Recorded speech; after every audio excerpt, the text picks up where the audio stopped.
I know what I saw that night. I watched everything in full.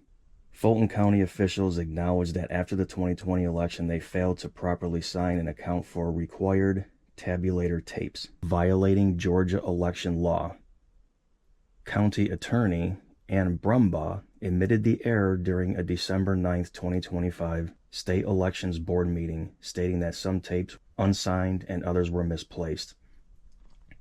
About 130 unsigned tapes covered roughly 315,000 early votes. Tabulator tapes serve as verification records to ensure vote totals match voter counts, and state law requires them to be printed, checked, and signed by poll managers and witnesses.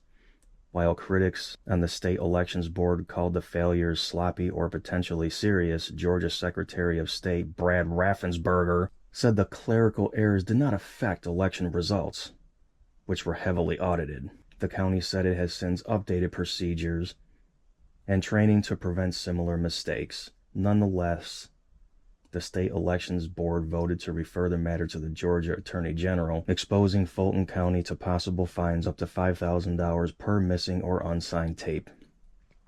Separately, a judge ordered the county to immediately release 2020 election records, including scanned ballot images, to the board. We were all called tinfoil hat conspiracy theorists.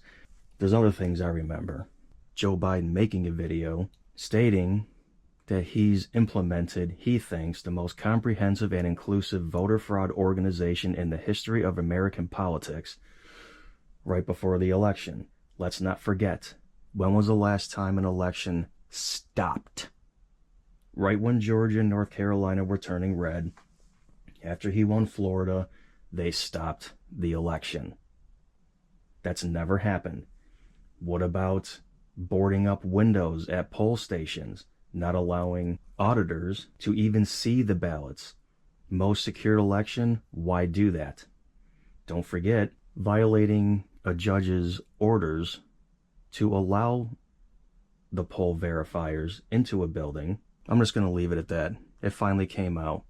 Also, don't forget the 300 some odd ballot counters that signed sworn affidavits discussing the fraud that were not allowed to be heard. Secondly, we're in a situation where we have put together, and you guys did it for our the President Obama's administration before this.